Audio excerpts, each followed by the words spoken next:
Hola, buen día. Buen día, compañeros. Buen día, maestra. El día de hoy, pues, continuando con los temas de anatomía patológica, vamos a abordar, pues, la anatomía patológica del aparato urogenital. En este caso, vamos a integrarlo todo en una serie de videos y, pues, como ya habrán podido eh, revisar los videos anteriores, seguiremos como tal con el subtema 11.3 correspondiente al carcinoma de urotelio. En este caso, pues abordaremos el de vejiga, el papiloma y el carcinoma urotelial. Mi nombre es César André Vallado Osorio y pues les voy a tratar de presentar de manera breve este tema. Ok, mm, entonces vamos a comentar pues como a manera de apertura que se nos presentan datos sobre la incidencia, en este caso de todo el aparato urogenital y todo el sistema urinario, que pues comprende una gran cantidad de órganos. Vamos a tener que el 90% de los tumores de urotelio se van a originar a nivel de vejiga, y de ahí de que sea pues el más importante. También pues se nos eh, comenta que el 8% surge a nivel de la pelvis renal y el 2% a nivel del uréter o de la uretra.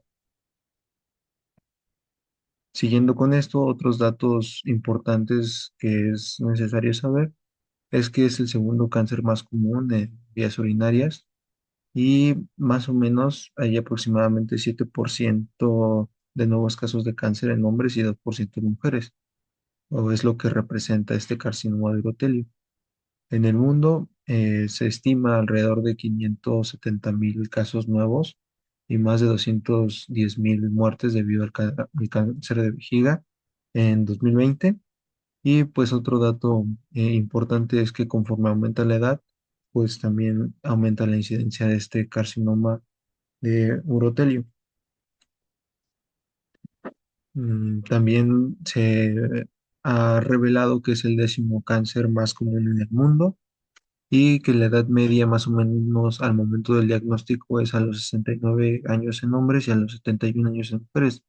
Esto porque, como si ustedes recuerdan las clases de urología, pues pueden ver que la mayoría de los casos de este tipo de cáncer no son diagnosticados tempranamente, mucho porque a veces pasa de manera asintomática.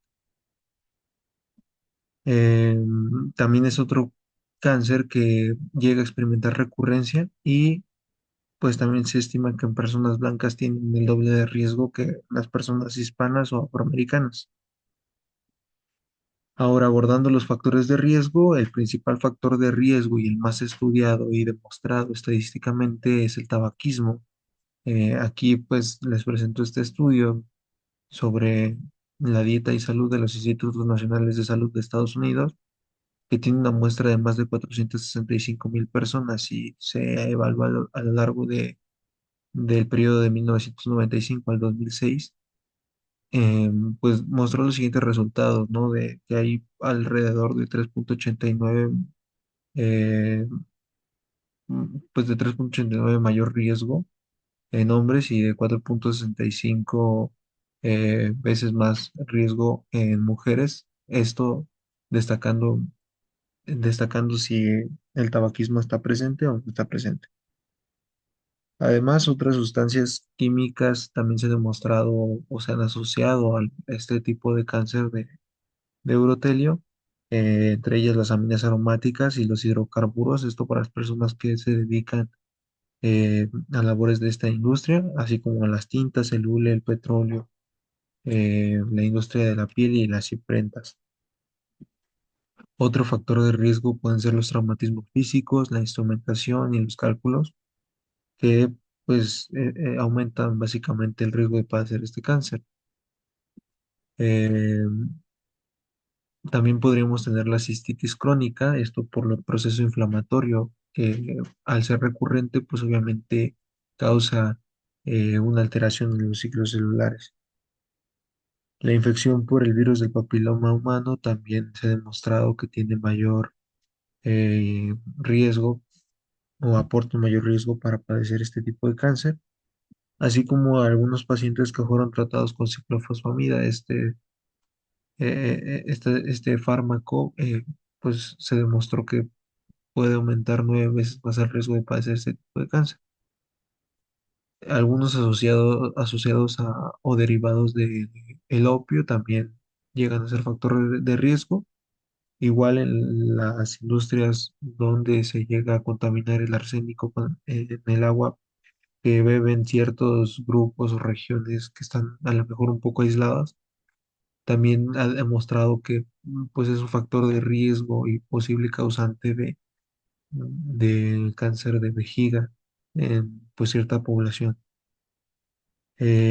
Hay un parásito llamado Schistosoma motivium que si personas se llegan a infectar con este parásito, pues también desarrollan este tipo de cáncer. Las áreas endémicas que son frecuentes es en Medio Oriente, en Egipto y en Sudán.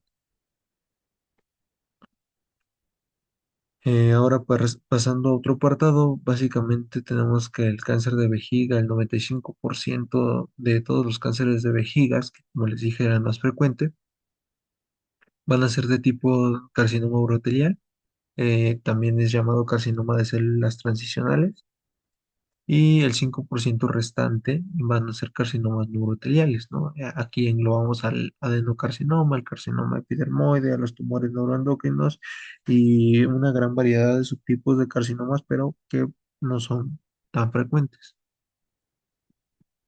La patogenia que se ha estudiado, pues al ser un tipo de cáncer, se ha visto que son mutaciones con ganancia de función. Esto en el receptor del factor de crecimiento fibroblástico, en el número 3 que pues llegan a tener mutaciones básicamente que activan los genes RAS y el PI3 sinasa. Esto en carcinomas papilares que no invaden el músculo. Por otra parte, las mutaciones en P53, este guardián del genoma, y el gen supresor de tumores de RB, eh, pues van a producir cánceres que sí invaden la parte muscular. Como lo vamos a ver en la parte final, un factor de riesgo y posible eh, alterador del pronóstico o que indica un pronóstico negativo en cuanto a tratamiento y en cuanto a mejoría, va a ser la invasión a la capa muscular del aparato urogenital. Entonces, en este caso, pues básicamente, como vemos y como lo hemos visto en la materia de genética, hay mutaciones en estos genes que son protoncogenes que producen esta activación de un oncogen y que alteran básicamente el ciclo celular, produciendo esta proliferación celular masiva, ¿no? Al igual que pueden haber esta mala función en genes supresores de tumores que igual pues producen a esta mala regulación del ciclo celular. Y pues aquí lo vemos, ¿no? En este esquema que nos pone el libro. Básicamente tenemos estas exposiciones ambientales, principalmente el tabaquismo y las sustancias químicas que pueden ser, como lo mencioné, en algunas industrias laborales, van a afectar directamente al urotel y van a producir estas mutaciones, ya sean estos eh, protoncogenes o en estos genes supresores de tumores, lo que van a producir básicamente en este caso, en las mutaciones en RAS y en el factor de crecimiento fibroblástico en su receptor número 3 pues son neoplasias uroteliales papilares, ¿no? Y las vemos con esta forma característica y que llegan a ser cambios genéticos, ¿no? Y estos cambios epigenéticos y ya con una parte de la teoría o el modelo de Knudson, pues ya vemos que pueden ser un cáncer infiltrante, ¿no? Y en este caso, pues ya sería un cáncer de tipo más grave. Por otra parte, las mutaciones en estos genes supresores de tumores, en el TP53 y en el RB, tenemos el carcinoma in situ. Estos, pues igual, al sufrir cambios genéticos, epigenéticos, van a tener un tipo de cáncer infiltrante, ¿no? Y pues sí se ve básicamente diferente, ¿no? La epidemiología. digo, la morfología de este tipo de cáncer. Ahorita lo vamos a ver eh, a mayor detalle. Ahora, entrando a la parte eh, pues que es más importante para esta materia, vamos a tener que la morfología de este tipo de cáncer, en este caso nos presentan pues un corte transversal de una vejiga, ¿no? La sección superior es la que se muestra pues un gran tumor papilar. Y es lo que aquí, pues básicamente les puse, ¿no? La apariencia macroscópica que pueden ser papilares, nodulares o planas. La papilar, en este caso, pues son estas excrescencias o protuberancias elevadas que son de color rojizo, se describen así, que pueden ir desde menos de 1 centímetro hasta los 5 centímetros de diámetro, ¿no? Aquí se ve, pues, característicamente en esta fotografía que se le hizo a esta vejiga. E igual, pues, se nos destaca que la sección inferior muestra, pues, neoplasia, ¿no? Que son multifocales y que son más pequeñas en esta parte. Entonces, pues, eh, otra imagen que también se nos muestra en el libro es esta vejiga que como tal tiene un carcinoma de células transicionales infiltrante, que es de alto grado y que es en un estadio avanzado, de ahí que se haya decidido hacer una cistectomía. La neoplasia pues es multinodular, es agresiva y ha crecido incluso hacia fuera de la luz de la vejiga, ¿no? Se ha extendido pues en una amplia área de la vejiga. Las regiones amarillentas que se observan en esta foto pues van a representar estas áreas de ulceración, que obviamente fue una ulceración crónica que tuvo como producto esta necrosis, pues urotelio. La morfología que se nos llega a presentar clásicamente, como les mencionaba, es este papiloma. Vamos a ver que como tal protruye, ¿no? Va a tener un pedículo que está asociado al epitelio y que pues la vamos a ver característicamente, ¿no? Como les mencionaba en sus clases de urología, básicamente se describió de manera diagnóstica al hacer una cistoscopía, cómo se observa básicamente estos tipos de cánceres o de tumores que llegan a verse, ¿no? Y básicamente, pues, este esquema, pues, lo representa de una manera didáctica. Em, y el carcinoma in situ, pues, casi siempre se asocia básicamente a que sea plano y o que se quede en la parte del epitelio. Aquí están, pues, los tumores de la vejiga, que, pues, son estas variedades, ¿no? Los tumores uroteliales de células tradicionales que no son invasivos, el carcinoma uroterial infiltrante y las variantes que pueden ser anidadas, microquísticas, micropapilares, plasmocitoides, con sarcomatoides, de células gigantes poco diferenciadas, ricas en lípidos y de células claras, o las otras que no son tan frecuentes como el adenocarcinoma, el carcinoma epidermoide, el carcinoma mixto, el de células pequeñas y los sarcomas.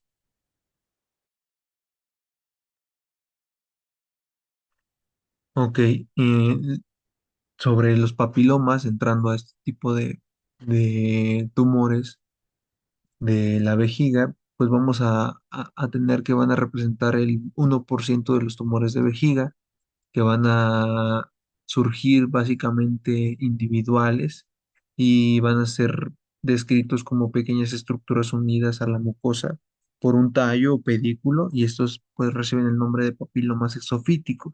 El diámetro varía de los 0,5 a los 2 centímetros. También se describe que pueden ser papilomas individuales que llegan a ser digitiformes como el esquema anterior, y esto van a presentar pues en su eje eh, en la parte central un tejido fibrovascular que es laxo y que es revestido básicamente por epitelio que es idéntico al urotelio normal. Se describe también que las recidivas y la progresión pues, son infrecuentes en este tipo de tumor, pero pues no es imposible que pueda ocurrir. Un subtipo puede ser el papiloma invertido. En este caso, el crecimiento es hacia la parte muscular y las demás capas del urotelio. No crece hacia afuera, ¿no? De ahí su nombre. Sin embargo, son lesiones benignas que son cordones, como les mencionaba, interamostados, de urotelio citológicamente inocente, y en este caso se va a extender hacia la lámina propia, ¿no? La parte, en vez de crecer hacia la luz de la vejiga, pues crecen de manera inversa. Entonces van a simular un proceso invasivo. Y pues aquí el libro nos muestra básicamente un papiloma de células pequeñas, que las describe frondas papilares revestidas por brotelio de aspecto normal. Entonces, básicamente, pues tenemos esta parte, ¿no?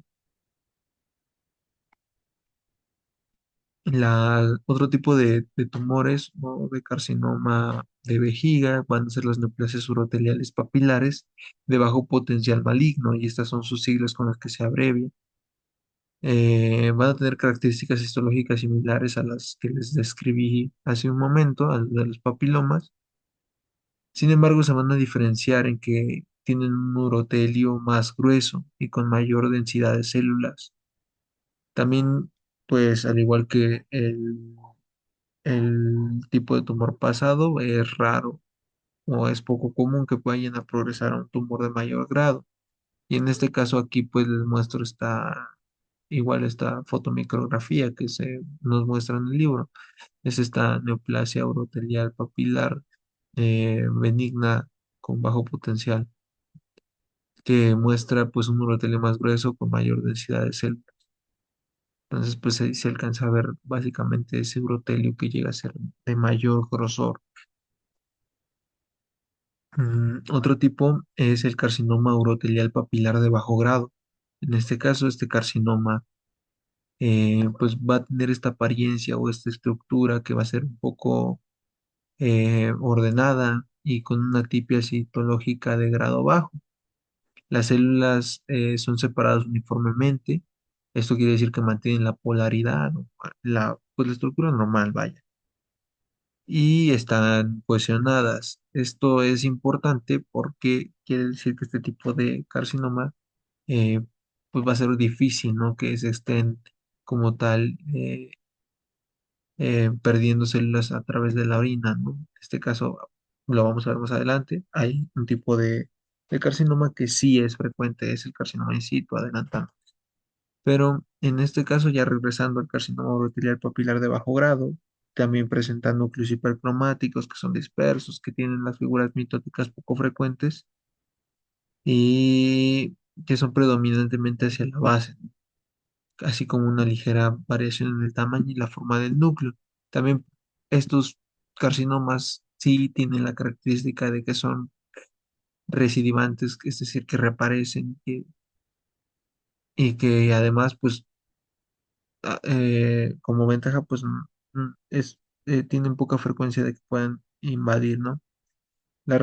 En raras ocasiones también van a representar, pues, una amenaza para la vida por lo mismo. Sin embargo, pues sí tienen esa característica de que sí reaparecen. Y la fotomicrografía que se nos presenta básicamente es este carcinoma urotelial papilar de bajo grado de aspecto general, que está ordenado, los núcleos pues son hipercromáticos, ahí los vemos teñidos más con tinción de H&E, se ven dispersos a comparación de un urotelio normal, y pues tienen estas figuras mitóticas. Se me fue un signo, perdón, voy a poner un acento. Otro tipo de carcinoma es este carcinoma urotelial papilar de alto grado. En este caso va a contener células que están o que perdieron esta cohesión, ¿no? Van a tener el igual núcleos hipercromáticos que son grandes. La cromatina se describe que es nuclear. La cromatina se describe que es irregular, perdón, la cromatina nuclear. Y los nucleolos que están dentro del núcleo básicamente son prominentes. Son frecuentes las figuras mitóticas, incluidas las atípicas. Hay desorden y pérdida de la polaridad, y tienen incidencia mucho mayor de progresión a un cáncer de vejiga con invasión muscular.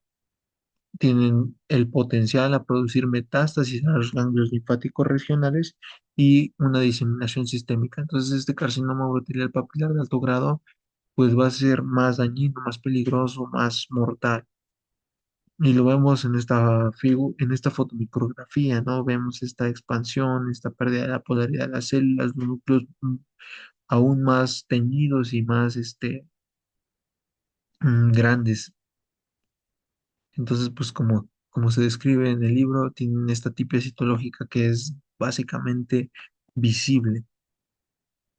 El carcinoma in situ o carcinoma urotelial plano, como les mencionaba previamente, son células citológicas malignas que se quedan dentro del urotelio plano. Varía desde atipia citológica de espesor completo hasta células malignas dispersas en un urotelio normal. Esto recibe el nombre de diseminación pagetoide. La falta de cohesión produce esta eliminación de células malignas en la orina, ¿no? Entonces, pues básicamente con un examen general de orina y una prueba específica, como se vieron en las clases de urología, pues se puede tener la sospecha, ¿no? O podemos diagnosticar o ayudarnos en el diagnóstico para detectar este carcinoma in situ.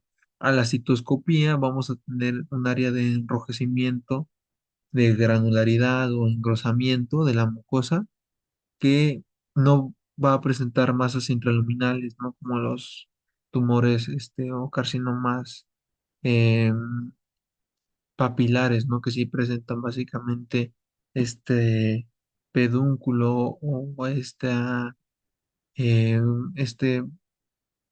pues este objeto que ancla al epitelio y que se ven como de manera digitiforme, ¿no? Además, este carcinoma in situ también, pues se nos describe que suele ser multifocal y que va a afectar clásicamente a una parte o una gran parte de la superficie de la vejiga y es común y peligroso a su vez, ya que puede extenderse hacia otras partes del aparato urogenital, como son los uréteres y la uretra. Si no se trata a tiempo, alrededor de un 50 a 75% de estos carcinomas in situ van a progresar a un cáncer infiltrante y que pues nosotros sabemos que es más letal. El carcinoma urotelial infiltrante puede asociarse al carcinoma urotelial papilar de alto grado o con un carcinoma in situ adyacente.